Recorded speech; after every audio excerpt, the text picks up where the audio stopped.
Bueno, entonces comienzo. Primero, pues soy antropóloga y licenciada en Ciencias Sociales. Soy Cecilia Luca Escobar Beckeman, profesora de la Escuela de Ciencias Sociales, profesora de la maestría desde sus inicios. He estado desde los estudios mismos de factibilidad de la maestría en educación. Pertenezco a la Facultad de Ciencias de la Educación. Llegué a Pereira hace 15 años. Soy profesora de planta, lo que llamamos de planta, la Universidad Tecnológica de Pereira, y pertenezco al Grupo de Investigación de Educación y Desarrollo Humano.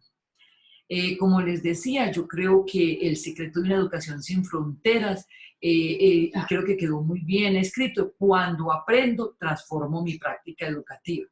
Nosotros como docentes se nos olvida qué hacemos, es muy chistoso. Nosotros le preguntamos a un carpintero qué hace y él nos dice que bellos muebles y nos da eso. Nosotros nos preguntan qué hacemos y decimos, nosotros enseñamos.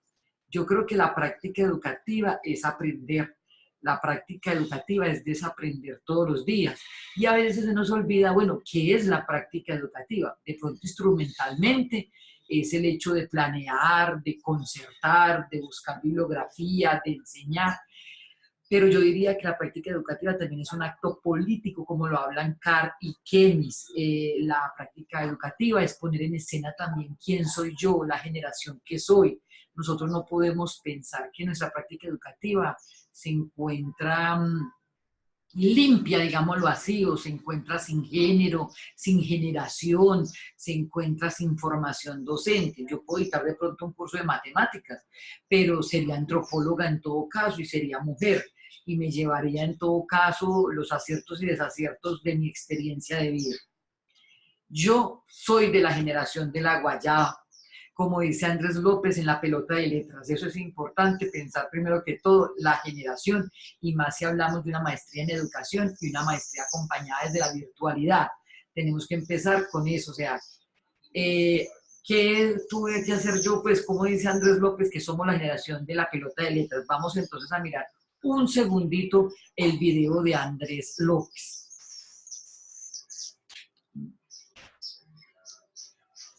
Ya, eso hace parte de la práctica docente, aprender a hacer esto.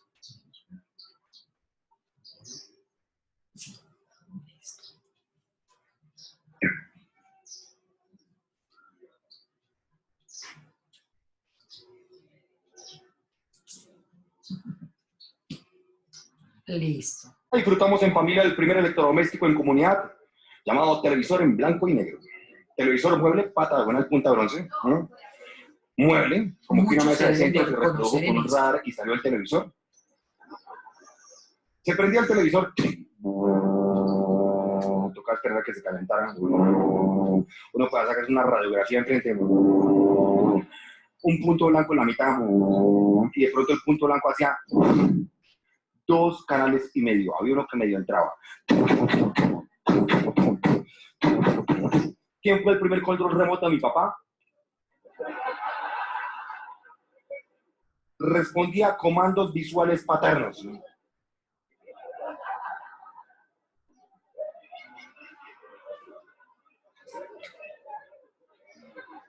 Y la mamá, acomídese con su papi. Yo me acomido, tú te acomidas, él se acomida. Yo no sé, acomídese o acomídese. Pero lo que dice es que fuimos la última generación acomedida. Sí. ¡Eso ahí! ¡No lo muevas más! ¡Ahí se ve bien!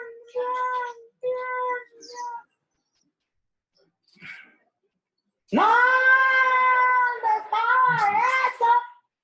Bueno, como pueden ver en La pelota de letras, yo creo que muchos de nosotros nos identificamos. Podríamos hacer un recorrido de cuántas tecnologías ya nos han tocado. A mí me tocó el televisor a blanco y negro y me tocó hacerme radiografía con mis hermanos mirando ese televisor. También me tocó lo de la antena, mirar la antena y cuántos canales habían, 2 canales. ¿Cuántos hay hoy en día? ¿Cuántos chicos en nuestras casas pueden escoger qué ver? Si en cada habitación entramos, tienen un mundo diferente. La cultura occidental tiene algo muy particular.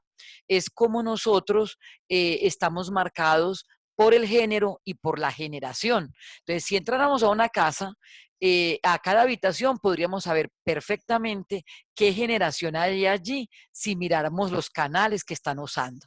Entonces creo que pues eso es interesante. Bueno, ¿cómo aprendí? Lo interesante, ¿cómo aprendí? Aprendí con la tiza. Aprendí con la tiza. Fui de tener profesor de tiza. Mi profesora Anita de primero de primaria utilizaba la tiza. Luego entré a la universidad, a mí no me tocó el computador y no estoy tan vieja, y me tocó entregar tesis en una Brother 310. En ese momento la Brother costaba muchísimo alquilarla y como no tenía dinero para alquilarla, y había muy pocas en la ciudad, terminé haciendo la mano. Mi tesis de pregrado, y no me da pena decirlo, fue una tesis de pregrado realizada a mano. Entonces miren ustedes cómo va cambiando pues la tecnología y cómo la tecnología aporta. Ah, olvidé un detalle. Lo de la pelota de letras de Andrés López es su tesis de doctorado. No sé si ustedes lo saben. O sea, miren allí cómo podemos combinar todo lo que es la comunicación, ¿sí? El performance que él pone, ¿sí? Y cómo él hace un estudio muy exhaustivo de las generaciones de la sociedad y de la cultura colombiana. ¿Sí? Además muy bien marcado entre la cultura cachaca o la cultura antioqueña, o sea, también nos muestra las diferentes regiones. Bueno, sigamos hablando de eso, bueno, de qué generación somos, cómo aprendimos. Como les decía yo acá, necesito de ayuda porque no soy capaz, todavía hago presentaciones planas. Esto es una presentación plana en Power, ¿sí? Entonces, esos retos, yo quiero que ya vayamos a esos retos también. Me tocó el disquete. Yo tengo mi tesis, mi segunda tesis de pregrado, está en disquete y mi primera tesis de maestría todavía está en disquete, no está ni siquiera en el CD, están en disquete completamente. Entonces, miren que ya avanzamos, o sea, de un periodo de mi primer pregrado al segundo pregrado no se demoraron más de 2 años. Fui profesor de acetato. Sí, también eso pueden ustedes ver ahí en la pantalla pues compartida, pueden ver que también fui de proyector de acetato. Me puse a pensar en este momento y de verdad que eso duró muy poco, muy, muy poco. Sí, porque luego me fui para el campo, o sea, me fui a trabajar realmente con las bases, digámoslo así, y salí de la universidad un tiempo. Luego, cuando regresé a la universidad, ya no estaban los proyectores de acetatos. Me tocó eh, entrar ya en las otras tecnologías. Pero hace muy poco estaban los proyectores, ya tenemos la proyección de las pantallas, ya tenemos las pantallas touch también. Entonces, miren ustedes cómo avanza. Pues quería hacerles como ese abrebocas y que piensen ustedes en cómo soy pues de esa generación de la guayaba. ¿Qué me queda de la generación de la guayaba? También es clave decirlo. Me queda hacer radio escucha. Yo creo que el escuchar la radio en la mañana, las noticias, todavía escuchar programas radiales son de la generación de la guayaba. Nuestros chicos son de la generación de las redes sociales. Y como lo vamos a ver ahora, nosotros nos asusta ver un teléfono en el aula de clase. Entonces lo vemos como discordante, muchas veces hasta lo ponemos en el manual de convivencia.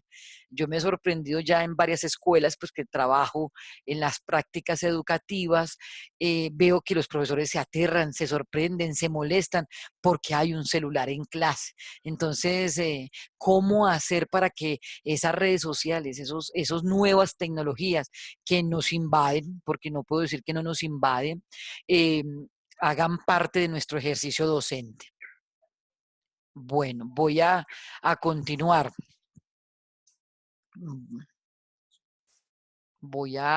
Listo. Estamos también ya se pusieron a jugar con él. Estamos bien. Bueno, también hay que preguntarse, entonces, bueno, ¿qué es la globalización? Porque también, bueno, somos de la generación de la guayaba, pero nos tocó también la generación de la globalización. La globalización siempre ha existido, eso sí, es una palabrita que se nos volvió de moda, que todo el mundo la quiere usar, que todo el mundo, bueno, Imagínense ustedes, solamente en publicaciones se hacen alrededor de 300 publicaciones con el concepto de globalización por cada 30 minutos. O sea que eso quiere decir que cuántas salen por minuto. O sea, es una cosa incesante de publicaciones. Entonces, la globalización para mí, ¿qué cambia y qué cambia en la práctica docente? Yo pienso que hay dos cosas esenciales que sí son difíciles de entender para nosotros. La primera, la sincronía, el cambio de los tiempos. En este momento estamos en vivo, o sea, estamos con muy poquito, pues con una diferencia muy pequeña mientras llega la señal a algunos lugares, pero estamos en vivo y en directo, creo que así se denomina. Pero también podríamos estar y no estar, o sea, yo podría haber dejado el video, sí, y, ustedes haberlo visto y hoy estar conversando.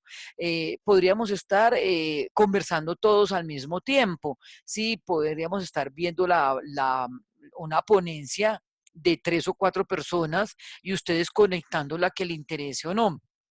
Entonces, creo que lo importante, el gran cambio que nos da este momento de globalización que nos tocó a los que estamos aquí presentes, es el hecho de manejar el tiempo y la distancia de manera diferente. Es como la posibilidad de ver los tiempos paralelos. Nosotros nunca nos imaginamos y muchas veces decimos, ay, pueden haber mundos paralelos y eso como que nos asusta, como que decir, no, no, no, eh, todo está al mismo tiempo funcionando. Les doy otro ejemplo en la práctica, pues soy una profesora de ciencias sociales. Es como aprendimos el tiempo histórico. Rara vez somos capaces, pues la generación mía, de si yo les digo, bueno, ¿qué pasó en el siglo II antes de Jesucristo?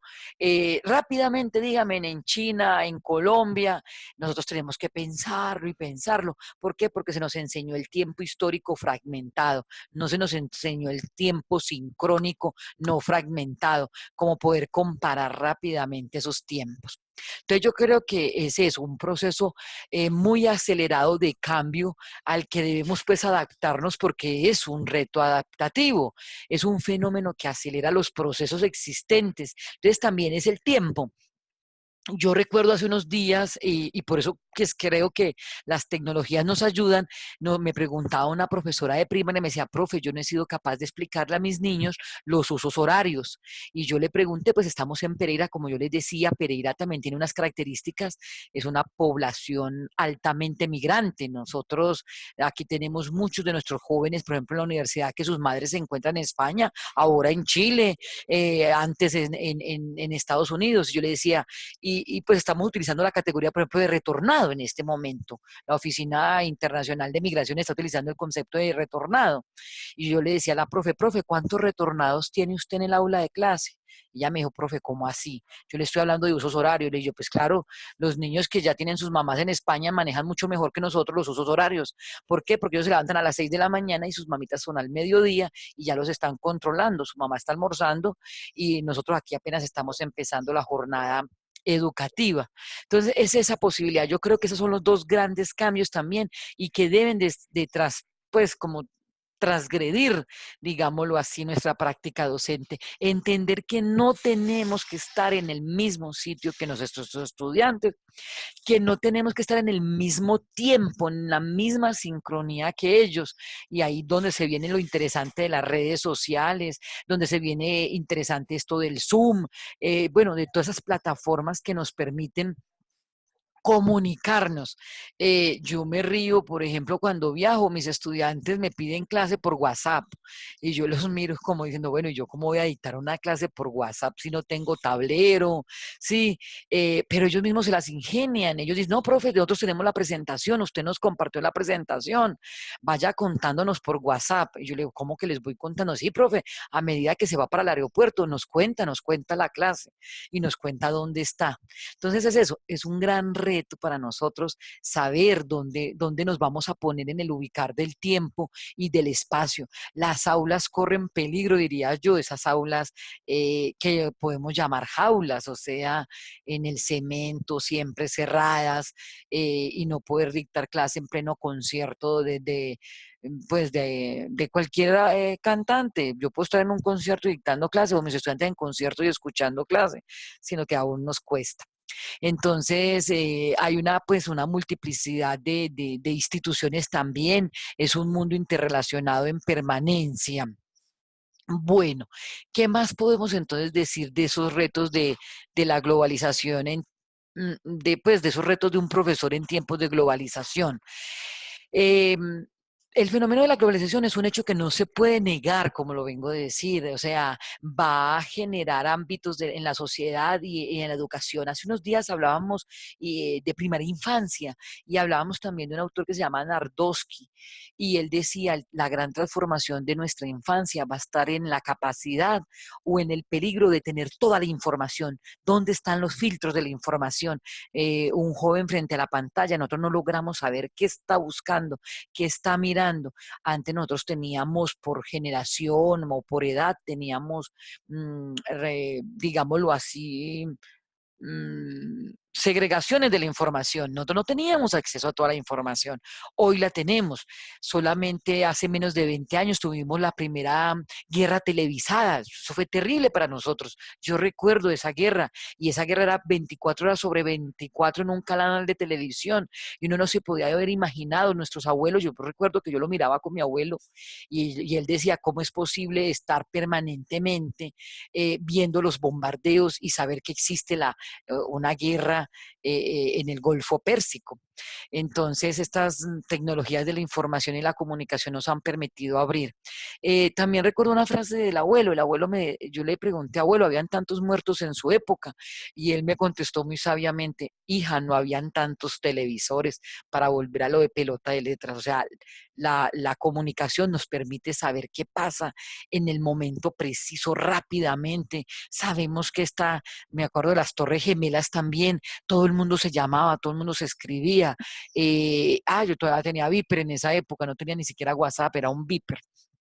Entonces, bueno, ¿en qué me vi enfrentada con la Guajira, digámoslo así, y con Univirtual de aquí de la Universidad Tecnológica? Fue hacer un ejercicio de B-Learning.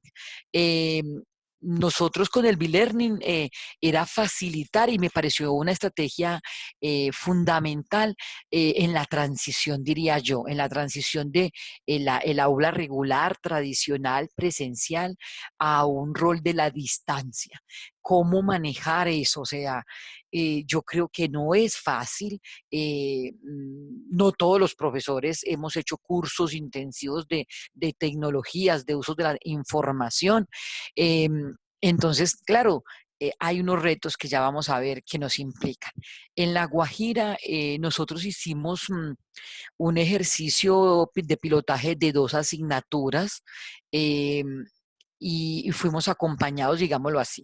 La primera experiencia fue que necesitamos el profesional temático, necesitamos el profesional de las tecnologías y necesitamos también un profesional que sepa articular los dos, aunque pues deberíamos de ser capaces de articularlo y tenerlo directamente. Bueno, miremos entonces esos retos. Primero miremos, les comparto, hay una estadística del uso de Internet en Latinoamérica.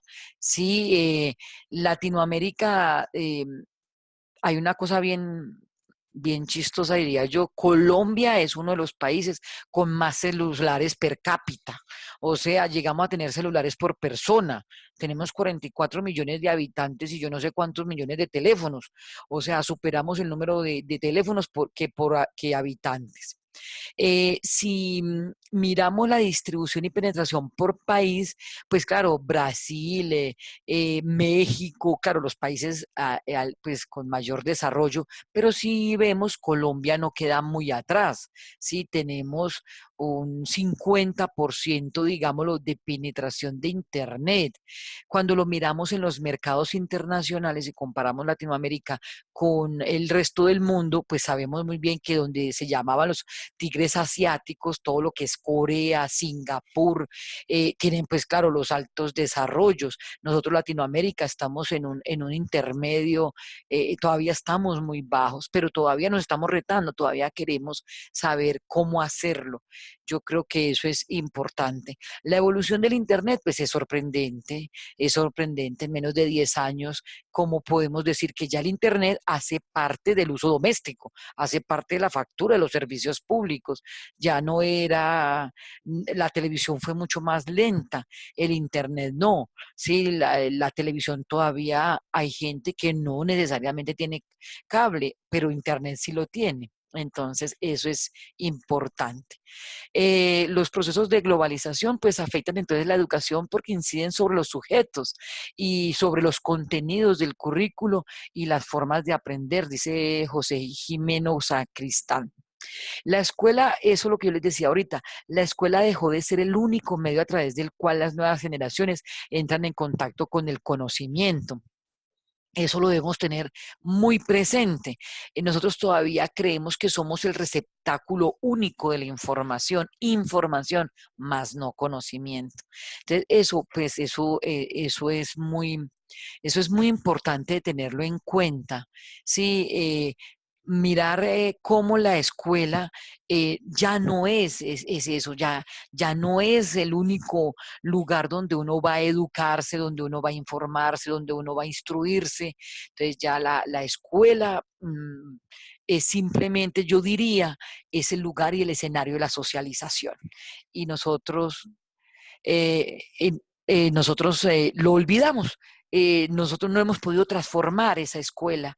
Entonces, esa escuela sigue teniendo currículos rígidos, poco flexibles, y no se nos vuelve el escenario que quisiéramos que fuera un escenario de socialización del conocimiento.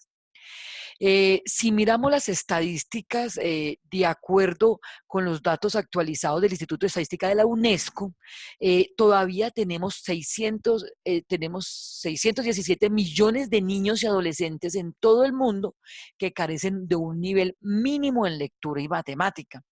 Y según ese mismo organismo mundial, tenemos 387 millones de niños con edad para estar en primaria, un 56%, y, o sea, y 230 millones de adolescentes con edad para cursar el primer ciclo de secundaria, a un 61% no alcanzan ese nivel. O sea, y si nos podemos mirar todavía, cuando miramos los objetivos del milenio, todavía nos damos cuenta que sigue siendo una prioridad el ingresar al aula de clase a los niños y a las niñas y a los adolescentes.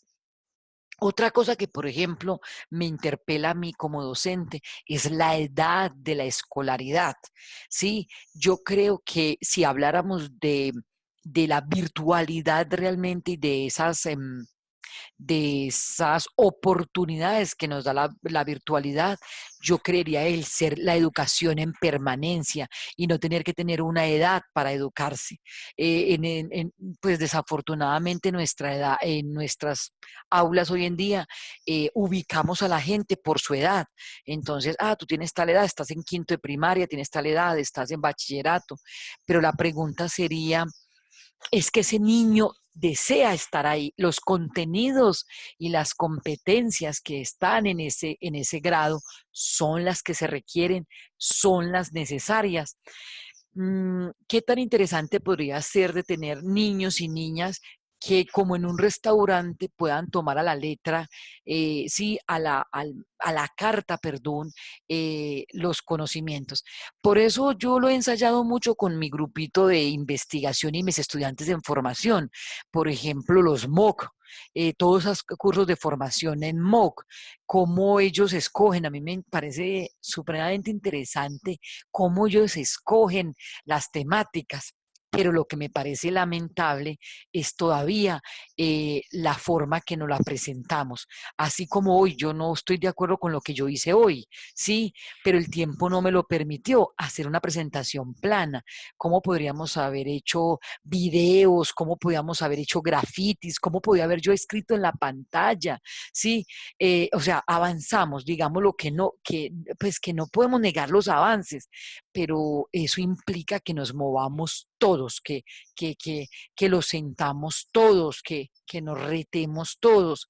Y yo pienso que sí, hay los MOOC, o sea, esas educaciones masivas, pero aún nos falta algunas cosas. Como yo les decía, es interesante ver a mis estudiantes escoger esas formaciones. Al inicio fue muy temático, ya han hecho varias, al inicio fue temático. Luego, cuando ya accedieron a la plataforma, empezaron a decir, no, esto, no, profe, no podemos cambiar, es que eso es lo mismo que la clase, profesora. Entonces, era eso, o sea, como otros retos eh, que nos proponen, digámoslo, el poder estar aquí enfrente de ustedes. Perdónenme, voy a preguntar el tiempo. ¿Cuánto llevamos? Nos faltan 5 minutos. Miren que eso también, hablar, yo sigo siendo, sigo teniendo la capacidad de hablar y de dictar la clase, ¿sí? Bueno, entonces, rápidamente, ¿cuál es el nuevo vocabulario y otras miradas al ejercicio docente? Pues se me aparecen, hablo de mi propia ejercicio. Yo he intentado y yo no soy vieja, creo que no soy vieja. Y miren todo lo que ya me tocó. Y yo intento, me intento meter en cursos y todo, oigo multimedias, oigo habilidades para la comunicación, oigo online, oigo actividades sincrónicas y asincrónicas, Moodle, MOOC, herramientas telemáticas. Quisiera estar en todas partes, sí, pero no es posible. Entonces, eso me lleva a reflexionar mi práctica educativa, o sea, es la necesidad de reflexionarme, es ser consciente que es una acción intencionada, que es deliberada en algunos momentos, pero persigue unos fines muy explícitos. Eh, es otras miradas al ejercicio docente, desarrollar otras competencias que no necesariamente las cognitivas, es más allá del conocimiento teórico, el reto de preparar profesionales para el futuro. Yo voy a decir algo muy feo, nosotros estamos preparando en este momento profesionales del futuro con profesores del pasado, yo soy un profesor del pasado, ¿sí?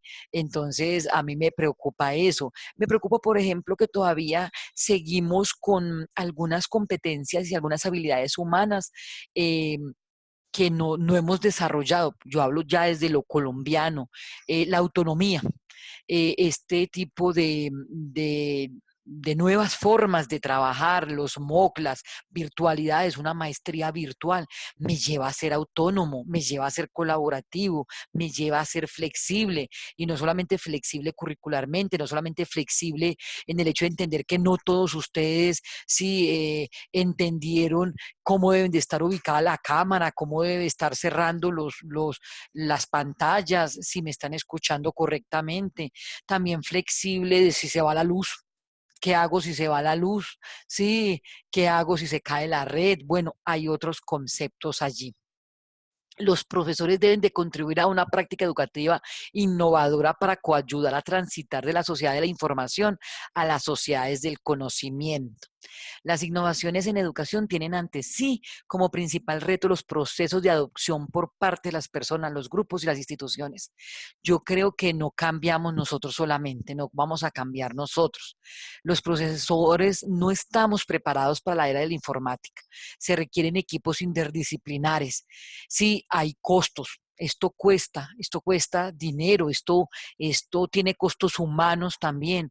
Los profesores, yo lo decía en mi experiencia, cuando nosotros queremos hacer cursos, qué problema para hacer cursos, los tenemos que hacer a las 2 de la mañana, porque la realidad sigue en una velocidad, nosotros queremos ir a otra y nos exigen otras.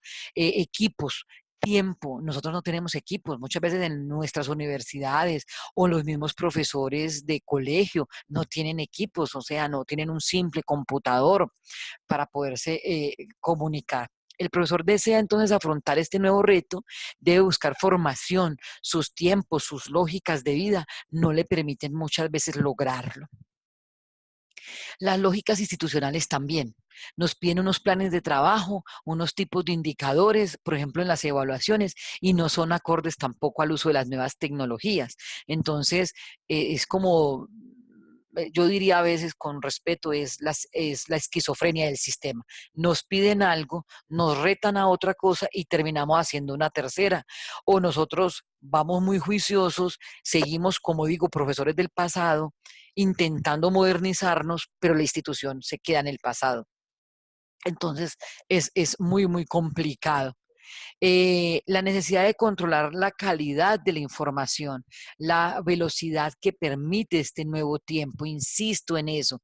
O sea, yo entro a mi aula de clase y cuántas cosas han pasado, eh, cómo controlo la calidad, cómo me reta ya. Yo antes podía tener 3 textos escolares para entrar a clase. Hoy en día tengo que tener muchos más porque mi estudiante me puede decir que hay otra teoría, me puede decir que no está a favor de la teoría que yo utilizo y yo estoy retado para leer y estudiar. Bueno, les dejo algunas bibliografías, sobre todo, pues me parece interesante decir Ken Robinson, que hace todo un análisis de iniciar la revolución del aprendizaje, como yo les decía, los TED, los MOOC, o sea, hay muchas nuevas versiones, digámoslo así, de cómo trabajar hoy en día en la tecnología. Creo que ahí termino. Es una reflexión, es más un conversatorio, pues una conversada, digámoslo, de una experiencia y de una preocupación de vida. O sea, quiero actualizarme, quiero ser un profesor también de la virtualidad, pero también sé cuánto implica eso. Muchísimas gracias, que tengan ustedes un excelente día. Vamos a abrir la sesión de preguntas, unos 5 o 10 minuticos para pues compartir, como les decía, las experiencias. Muchas gracias a ustedes y excelente día desde Pereira. En Pereira hace mucho sol.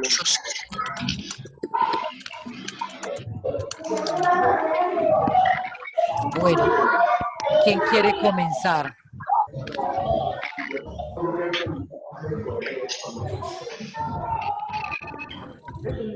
¿Nos puede dar el...? Sí, dime, ¿qué te puedo dar? Gracias. Estoy interesada en averiguar por el autor que mencionó Nardoni o algo así sobre infancia. Nardowski, ya te lo escribo. Espérate.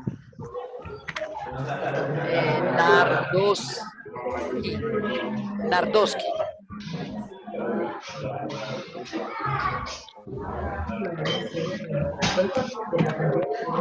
El grupo de ustedes investiga sobre niños y tecnología. Ya voy, espera un momento que no escucho bien. No estoy escuchando bien. Nos preguntan por cuál va a ser el paso siguiente.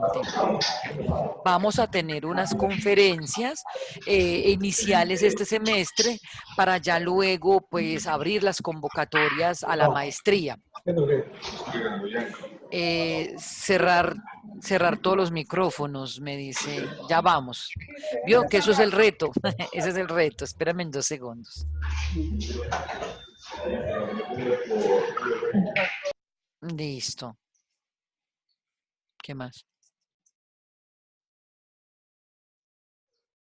¿Qué otra pregunta hay? Sí, pero alguien nos dice,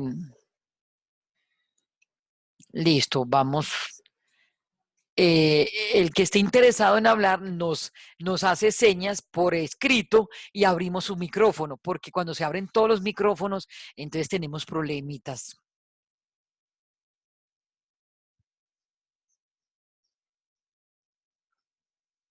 Bueno, listo. Muy buena conferencia, nos induce mucho a la reflexión, dice Pamela Garcés. Muchas gracias a usted. Entonces, esperamos que de verdad sea eso, o sea una reflexión que nos rete. Muchas veces le tenemos miedo, pereza.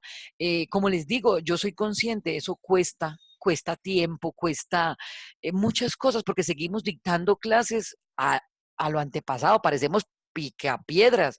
Como yo les digo, la misma conferencia mía no necesariamente era la ideal, pero es eso el reto.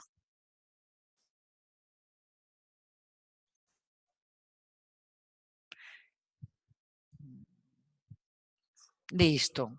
¿Hay alguien que quiere preguntar algo?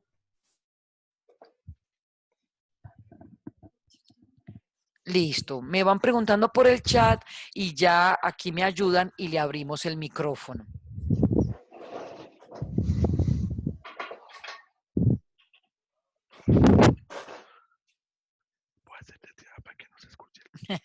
Ya te escuchó todo el mundo. Listo. Dice Diego Castaño, el que desee más rumbo a la maestría. Ah, vea, dicen, me parece interesante lo que dicen en Barranquilla. En Barranquilla dicen que pues los parques tienen a veces acceso a Wi-Fi, pero ¿quién saca a la calle un computador? Sí. ¿Cuál sería un planteamiento para abrir el acceso a Internet y a la tecnología para personas con escasos recursos? No, no, ya se ha hecho. Acá en Pereira, Medellín, hay muchos lugares ya donde se ha abierto el acceso a Internet. En Pereira se abrieron creo que 120 puntos en lugares esenciales y pues, de poblaciones vulnerables, digámoslo así. Yo creo que sí se está haciendo un trabajo de tener acceso, digámoslo así, a Internet, en otros, a facilitar a los estudiantes a hacer tareas. Yo creo que sí se ha hecho. Barranquilla también lo tiene.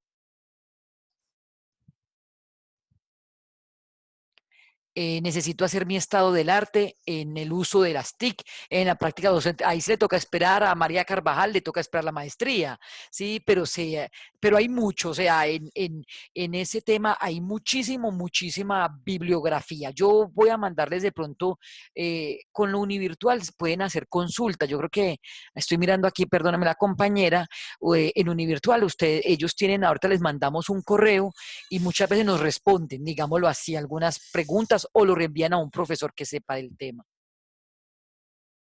Aquí en Bucaramanga también nos hablaron en Bucaramanga. Bueno.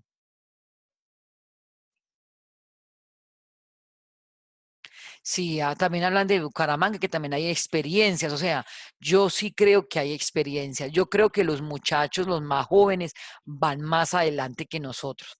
Lo que a mí me sorprende, que soy profesora y tengo practicantes, o sea, estoy en la formación de maestros, es como nuestros chicos a veces no, están en las mismas que yo, o sea, no saben cómo usar las redes, no saben, a veces los chiquitines van más rápido que los muchachos de 20 años. Y entonces eso como que me asusta a mí también. Me avisa, Bueno, listo. Profe, Sí, profe, ¿cómo está? bien, ¿y usted?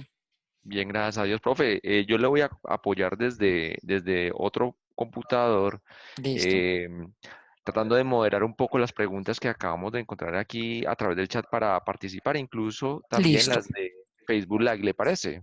Listo, muchas gracias. Bueno, me presento primero. Mi nombre es Ricardo Ramírez, pero para todos los participantes, bienvenidos nuevamente. Profe, tenemos aquí una pregunta. Dice, eh, pues no me aparece el nombre, pero me preguntan cómo puedo como docente adelantarme a los delitos virtuales. Ay, no, eso sí, esos son los retos, esos son los retos. Sí, yo soy muy curiosa y me metí en estos días y le pedí a la policía de acá de explicarme cómo hacían. Es increíble, uno no se imagina ya las redes que tienen la policía y todo, y nosotros, eso debatíamos hace unos días en un doctorado, cómo ahora me tengo que volver policía de la información, es muy complicado, pero sí lo podemos hacer. ¿Cómo se dice? Hay software que me permiten, las bibliotecas, nosotros nos debemos, es por ejemplo, de hacer acompañar de las bibliotecas. Miren, todo se tiene que modernizar, ¿sí me entienden? Es un reto institucional, porque para la pregunta que usted me hace, yo le diría, a mí me tiene que acompañar la biblioteca, o sea, me tiene que acompañar Univirtual, o sea, deben de haber unas dependencias en nuestras instituciones que van a tener que también asumir el reto. Perfecto, profe, muchas gracias. También nos preguntan, eh, nos dicen, como facilitador docente, ¿cómo puedo usar la tecnología con un currículo que no está en concordancia con el desarrollo de las TIC? Eso sí, es una pregunta pues bien particular. Yo creo y respetuosamente que no hay un currículo que no sea concordante con las TIC. Yo no creo. O sea, yo no sé, yo pienso que es el artefacto. Hay que entender de pronto la tecnología de dos maneras, como la productora de conocimiento, como la transmisora, pero igual como la herramienta. O sea, yo creo que pueden haber esas tres miradas y si no, y si nos bloqueamos, va a quedar complicado, pero hay tres salidas. O usted la mira como la transmisora o la mira como la herramienta, ¿sí? Pero yo no creo que haya un currículo que no esté que no permita que podamos usar las TIC para él. Muchas gracias, profesora Luca. Tenemos en Facebook Live una pregunta muy interesante donde nos dicen, la persona fue Diana Alejandra Pineda, nos dice, piensa que los MOOC desplazará las prácticas educativas presenciales por la flexibilidad que ofrece. No, yo justamente yo creo que no, yo creo que nosotros no podemos ser tan lineares en el tiempo. Entonces, llegaron los dinosaurios y se desaparecieron los dinosaurios. Yo no creo que yo sea un dinosaurio, yo no creo que los profesores seamos dinosaurios, pues. eh, o lo permitiríamos, ya sería de nuestra parte permitir volvernos dinosaurios, ¿sí? Animalitos en vías de extinción. No, yo creo que el aula sigue siendo un escenario de compartir. Yo creo que, como lo dije al final de mi charla, la escuela debe de abrirse, o sea, ella debe de volverse una astica ambulante, diría yo. O sea, nosotros podemos, eh, yo trabajo mucho la simulación, y yo creo que nosotros somos muy todavía de pantalla plana. Entonces nos vemos las TIC, no las vemos ahí metidas en el computador. Vemos las TIC, no las vemos en internet. No, yo puedo convertir mi aula de clase, yo puedo convertir mi escuela en una pantalla gigante, en una red. Perfecto, perfecto, profesora. Vamos a resolver las últimas dos inquietudes. Una es con respecto al área temática y otra es con respecto a a la maestría, que tenemos como varias, pero vamos a dar unas indicaciones adicionales. La pregunta que me hacen por acá por el interno es, profesora Luca, la hace Teresita Vázquez Ramírez, dice, profesora Luca, en este proceso de cambio, para pasar de ser transmisionistas de información a productores de conocimiento con los estudiantes en el aula virtual, ¿cuál es la tarea del docente? Retarse. Yo diría que la tarea es muy sencilla, es retarse. Nosotros ya estamos en pleno siglo XXI, ya no deberíamos de ser transmisionistas, con o sin TIC, nosotros ya no deberíamos de ser transmisionistas. No son las TIC las que nos hacen mm, reevaluar nuestro rol docente. No, yo creo que nuestro rol docente tiene que estar reevaluado eh, por muchas otras circunstancias del mundo y no solamente las TIC. Yo creo que ya no podemos ser transmisionistas y no es por las TIC, es porque hemos cambiado, porque nos hemos transformado. Perfecto, perfecto. Bueno, nos han llegado más, pero pues vamos pues a hacer más corto la sesión porque lastimosamente nos estamos pasando un poco más del tiempo y obviamente por respeto pues a toda la audiencia. Em, Me hacen una última pregunta y es cómo lograr que las instituciones tanto públicas como privadas tengan presente las TIC como una forma vigente y funcional. No, yo pienso que, como lo insisto, yo creo que eso es lo que hemos dicho.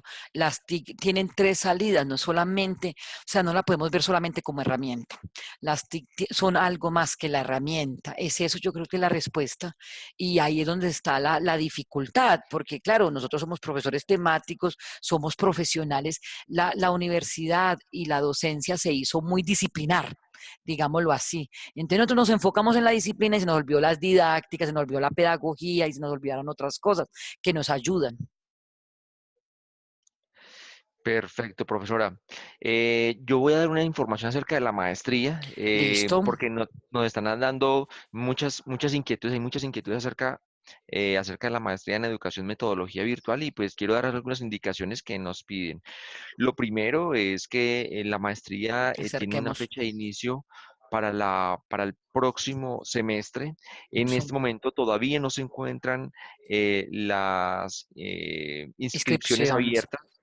Entonces, digamos que en este momento, para todas las personas que nos están viendo, que nos están dejando a través del chat interno y a través de Facebook Live su información, vamos a compartirles un PDF con toda la información alrededor de la maestría, donde van a conocer todo el tema de cuáles son las temáticas, las líneas, cuál es qué es lo que se busca, cuáles son las asignaturas que van a ver, cuáles son los temas en realidad pues de la maestría como tal. Listo. Entonces, no, Profesora, agradecerle. Bien pueda despedirse, profe.